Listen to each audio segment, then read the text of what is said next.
in terms of what's going on in the Marvel Rivals sphere, in the Marvel Rivals world, we got a lot to talk about.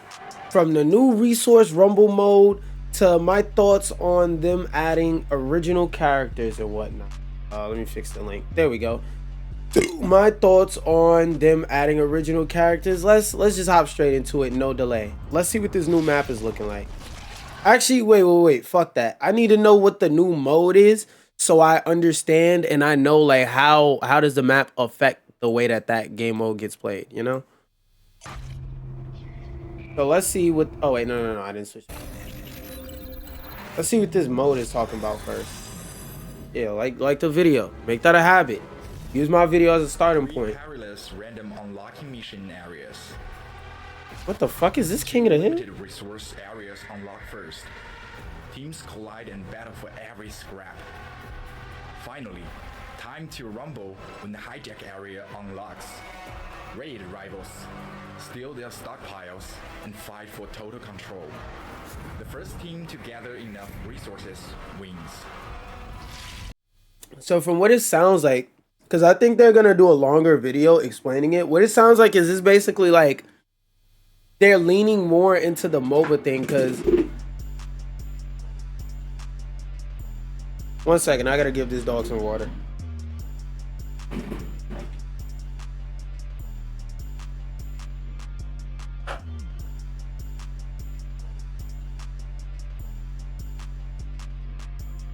Alright, like I was saying, for those of y'all who are like more new to the hero shooter genre, one of the things that define the genre is towards the beginning of Overwatch, a lot of people compared like the hero shooter genre of like that, Paladins, Battleborn to to MOBAs. So it sounds like they're leaning more into that MOBA idea. And if you don't know what a MOBA is, think of games like Dota, League of Legends, stuff like that, nerdy ass games. Basically those games, in terms of map design and the way the game is played, it seems like they're leaning more into that play style, that style of game more, with modes like a mode like this. Ready to capture the available area and extract some goodies? Let's go. I'm gonna call it right now. Dive characters are gonna be the best in this mode. So niggas like me that play dive.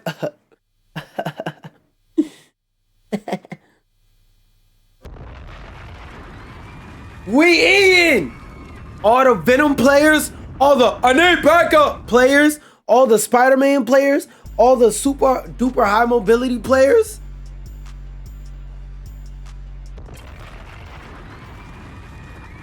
We eating. We are eating.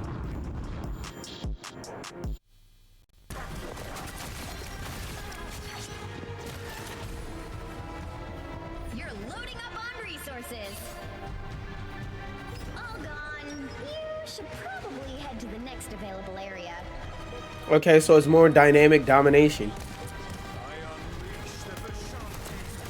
You ever released a Vishanti fuck nigga? Great job. You're loading up on resources. I don't like how she said that. Now what the fuck is the rumble phase? Fantastic. Any royalty involved? But what if it wasn't? So I'm confused as to how this mode works still. Like, I'm gonna need an actual explanation. Rumble speed is climbing fast. Oh, you've almost clinched the win. Huh? We almost did what now to the win? Oh, you've almost clinched the win. Huh? Huh?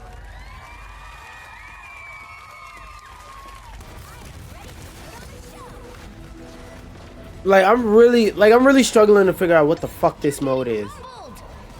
Oh, so when the okay, I'm getting it. So on area 1 and 2, you could just collect however much resources, but the match doesn't end unless you win the hijack. So let's say you collect resources on A and B, but my team collects C and we hijack all your resources. Once we finish getting resources from that, then we win. I think that's what's going on. That's basically third point is the comeback mechanic, if I'm not mistaken. Whoa! The rebel speed is totally out of control! Fuck, nigga. Hi, puppy. Hi. And once you finish rumbling yep. Okay. So that, oh wait, I accidentally pressed play on the music. So yeah, that's exactly what it is. So these 2 points, you technically don't have to get a single point. You technically don't have to get a single point on point A or B. But C, if you don't win C, you're fucked. Now, if you get all the points on A and B and you insta win C, life is easier. But you technically don't have to win A or B, and then if you win C, you're good. So like I said, C is the comeback mechanic basically. So I don't want to see us lose A and B and you start giving up hope. You start sitting over there, you in a corner, breathing out, in and out hard like Lil Mac when he lose stamina and punch out. No, you better get back up, soldier. We got a war to fight. The battle might have got won, but what about the war? I don't care who win the battle, who win the war. It's gonna be me. That's just how I am, you know.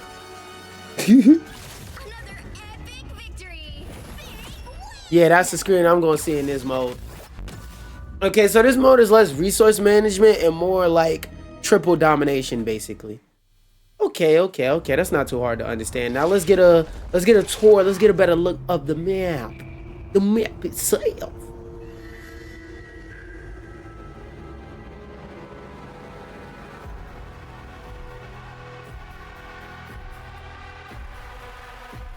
Another ball sack.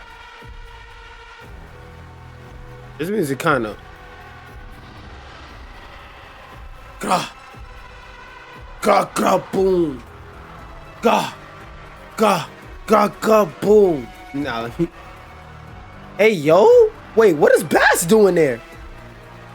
Tremble before Bass.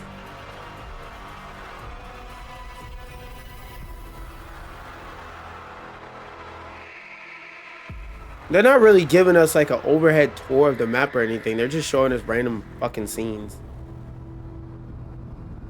Yeah, that's the first overhead shot that we've got to see of the actual overlay of the map. Was this shit on 720 the whole fucking time? I knew it looked weird. No, just in his throne, trapped and shit. I wonder if we're gonna actually be able to see him and interact with him on the map.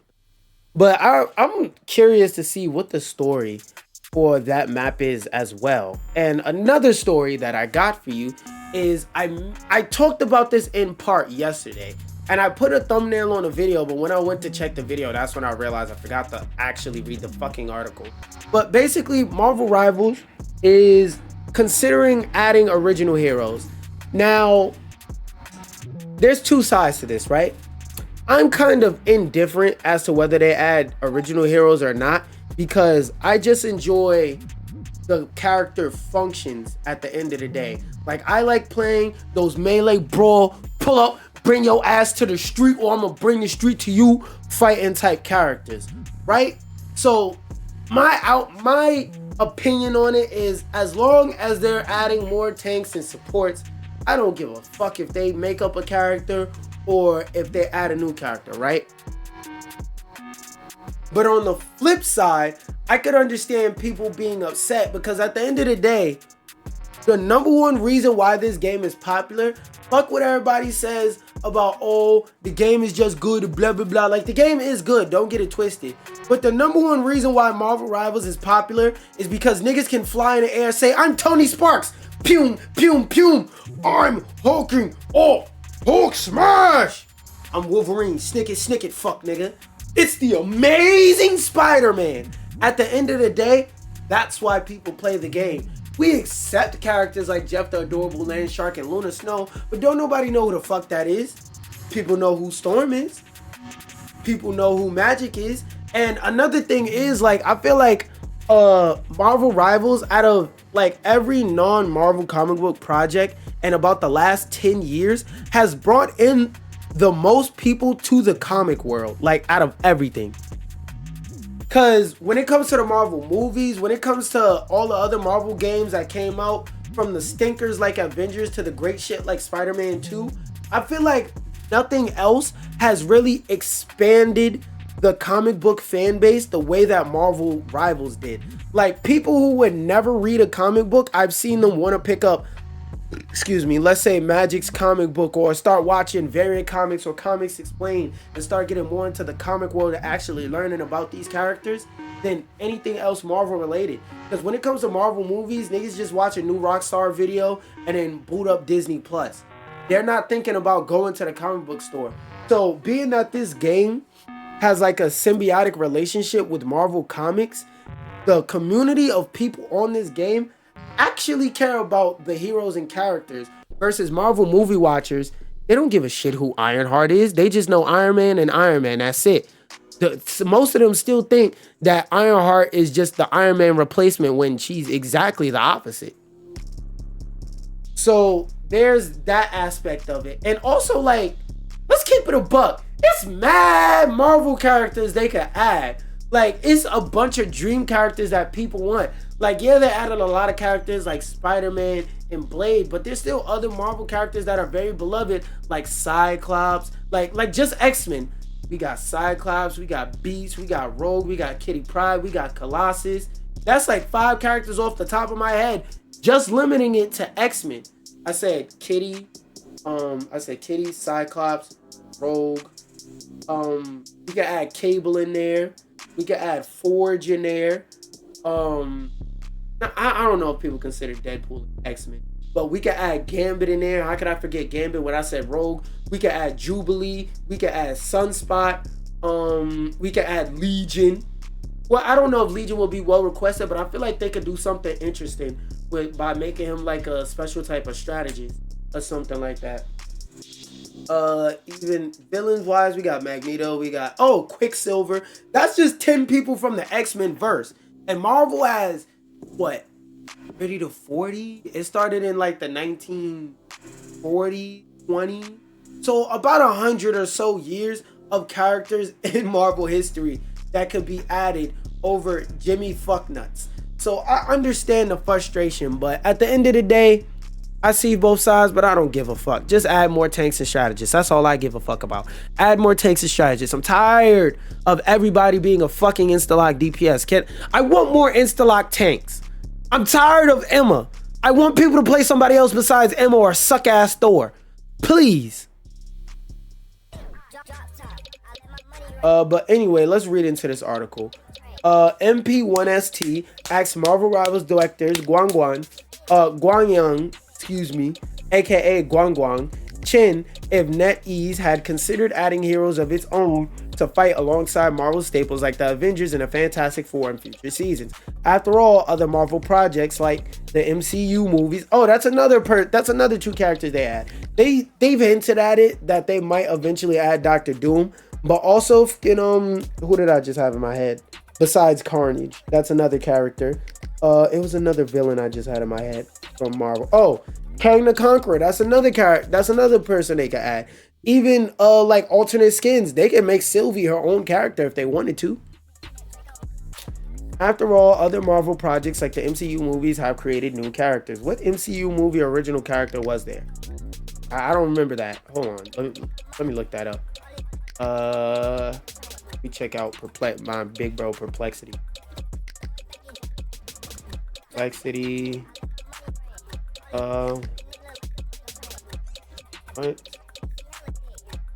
character are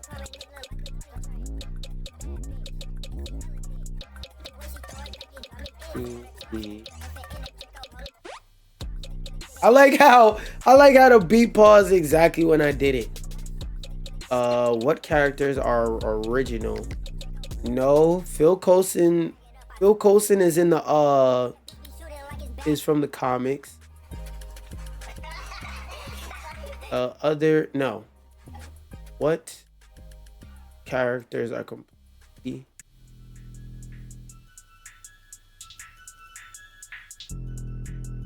I spelled that wrong. I didn't know why, but I know I spelled it wrong.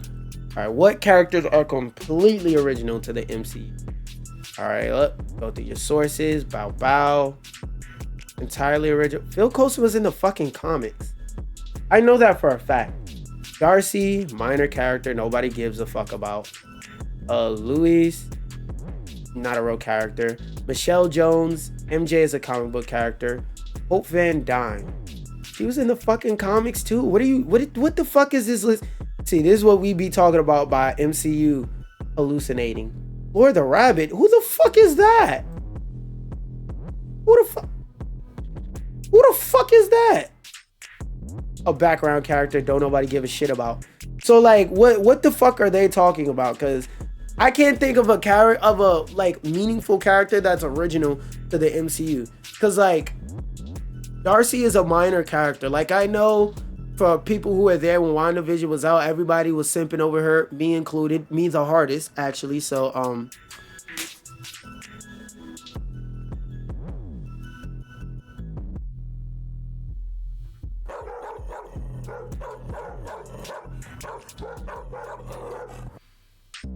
he ain't even a real doctor. I swear to God, Dr. Umar ain't even a real doctor. But anyway, like the MCU movies have never made a real meaningful character. And Phil Coulson, I don't want to hear that shit.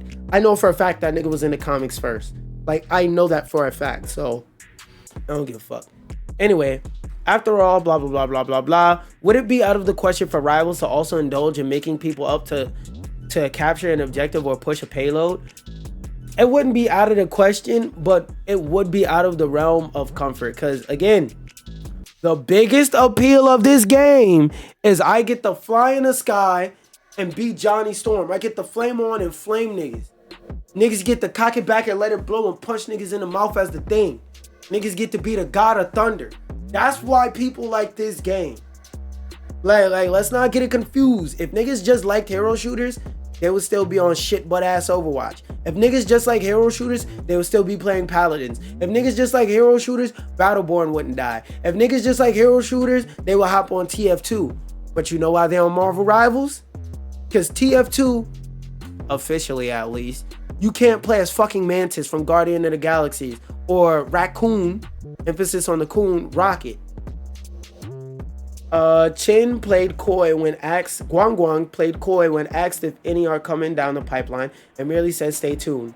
Yeah, because there was a report a while ago that the next 12 characters are already planned out and I don't want to say finished, but that they're already planned out and timeline for release.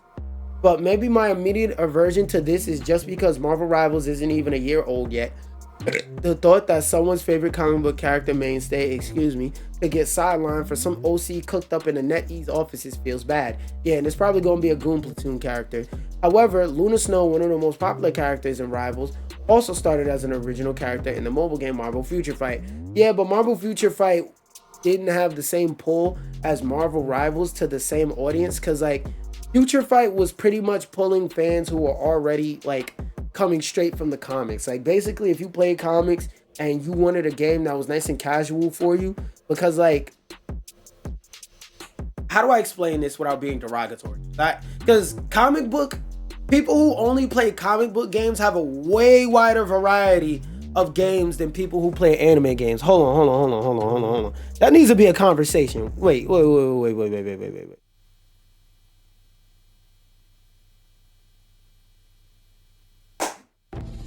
That's something I want to put out there. I want to make it a point to put this out there while I talk about this.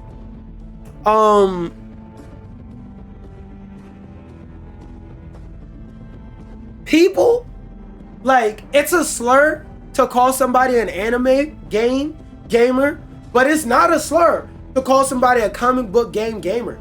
Because when it comes to comic book games, we got a large variety. Let's talk about it.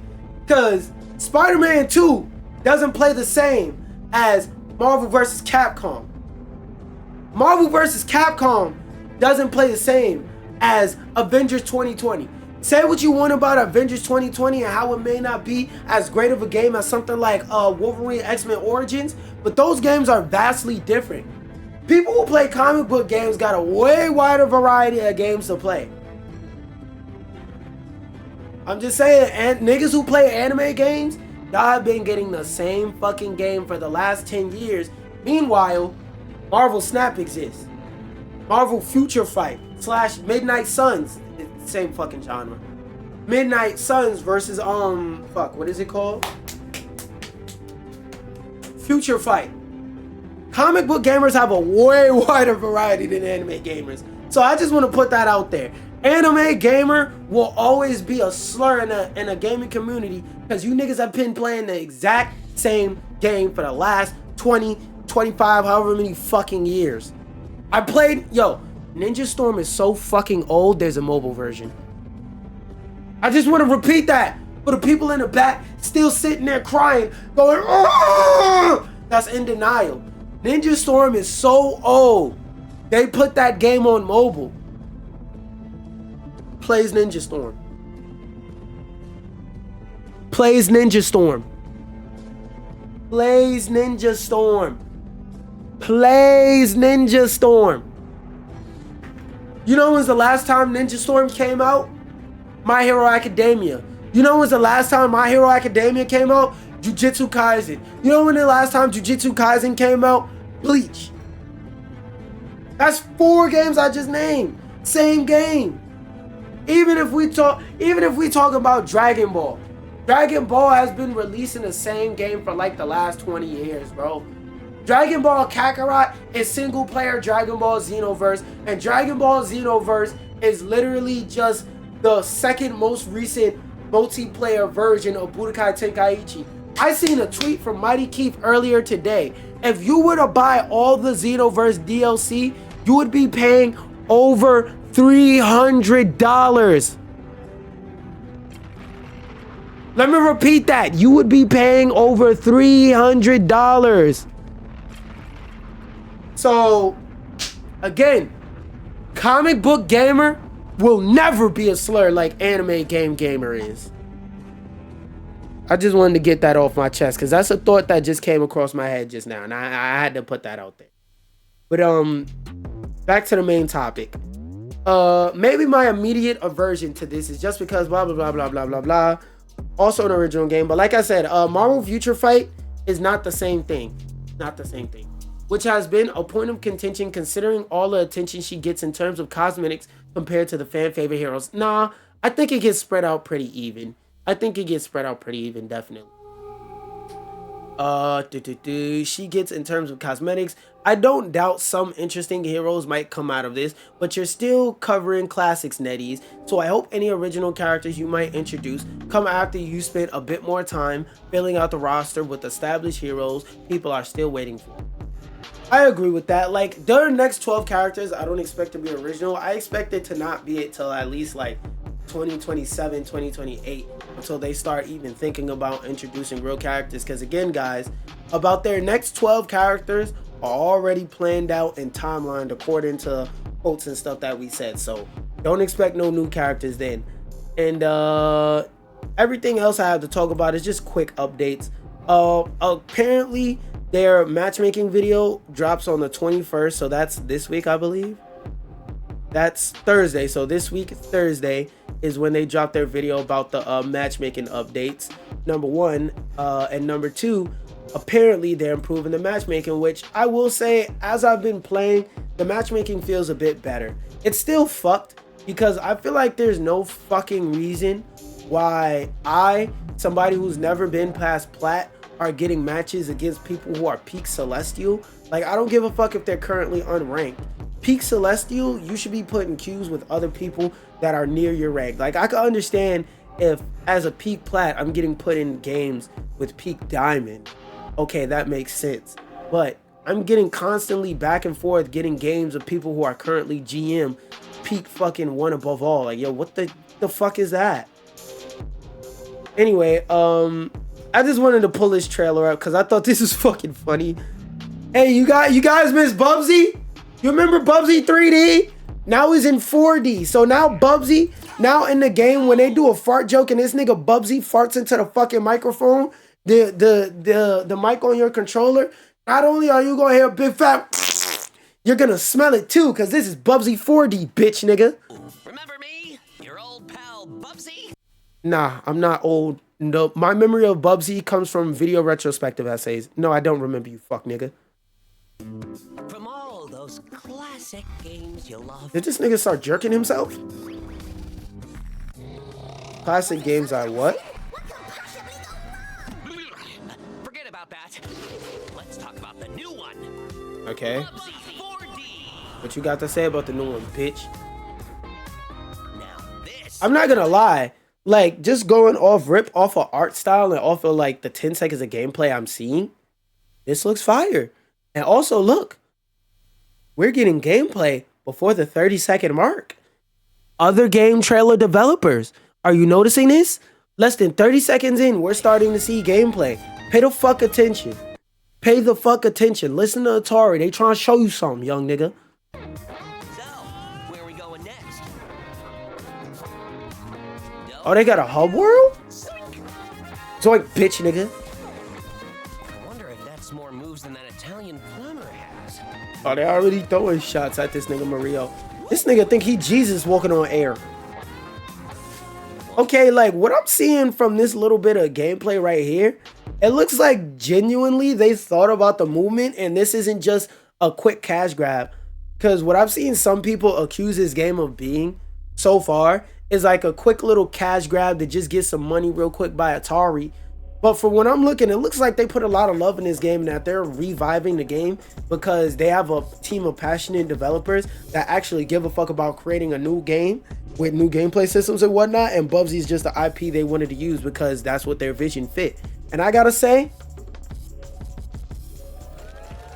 I'ma clap it up for that.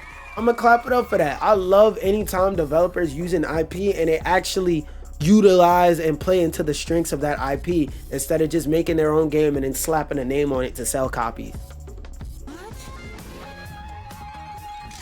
Can anyone explain to me And this why I music turned is into fire, a too. hairball now?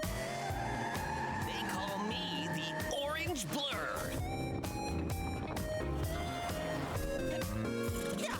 Do any of these outfits come with pants? Hey, Bubsy 3D Bubsy. Like, and like the platform, it looks smooth. I'm not gonna lie. I'm not gonna lie. Hold on. Cause y'all might hate me for saying this. Y'all might hate me for saying this. But this could low-key be a Dark Horse Game of the Year. Look, hear me out. Hear me out. The platforming looks great. The art style looks amazing. The music is fucking phenomenal. If all the songs in the game sound like this. Now it may not have as much hype as all the other games like Expedition 33 and stuff like that for Game of the Year, but it looks like it got potential. It looks like it could be Game of the Year, low-key. I know DK Bonanza coming out and the Nintendo niggas with the Nintendo dick in the back of their throat, all the niggas that be sucking on Nintendo's nuts 24/7 might not like to hear that, but this might be able to compete for Platform of the Year against DK Bonanza. I don't make the rules. I'm just explaining what they are, bruh. I'm just explaining what the fuck they are, bruh. Brain cell, right? And it's working overtime on this baby. Atari? I didn't even know they were still around. And look, that's another thing. The humor for this game, so far from everything I've heard, is on point. Hey, look, I'm not saying it's guaranteed, but it looks like this could be a dark horse for Game of the Year. I don't make reality, I just live in it, my nigga. But I expected this to be like a little fly-by-night ass game, but it's really not. Also, there's a Sekiro anime coming. I don't know when the fuck it's supposed to come out, but let's watch the trailer for it, see what this is talking about. Because, like, I don't... The fuck? What is wrong with the video player? Why is it booting up on 360p? There we go. Because earlier today, I was watching a lore video on Sekiro's story. And Sekiro sounds like it had a story that's not too bad. Too bad I'll never play that fucking game to play the story firsthand. 誰もいない道行く先のない But from the story that I saw from Sekiro, if they're building upon that or if they're deviating, it looks like they got a lot to work with. What the fuck is this animation? Nah, this shit looks genuinely ass animation-wise. The hell is that, bro? And if they're just retelling the story of the game, then I guess this could be a backburner anime or something like that. Like something that I, put on the anime watch list, and when I don't have shit else to watch, anime, cartoon, TV show wise, I'll throw this bitch in. Okay, the anime, it might just be the animation for that scene, but the animation a second ago looked like genuine dog shit. Now it looks good. So I feel like animation quality inconsistencies are going to be rampant throughout this. Like, see, moments like that look well animated, but this looks like pure unleaded dog shit. Like this scene, dog shit. Dog shit. That looks good. That looks good. So yeah, the quality of the animation for this series, I can already tell by the trailer, it's going to be all over the place. Because I see some scenes that are like, ooh, this look clean. And some scenes where it's like, ooh, that look like it need to be cleaned.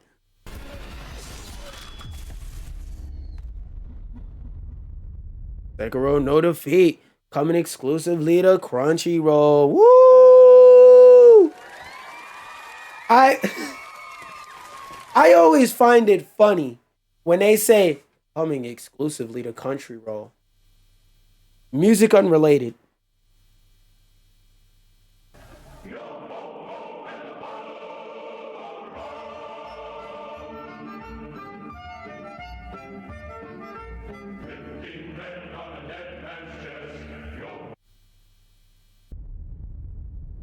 Oh yeah, we're done with this trailer. Anyway, and just some last news.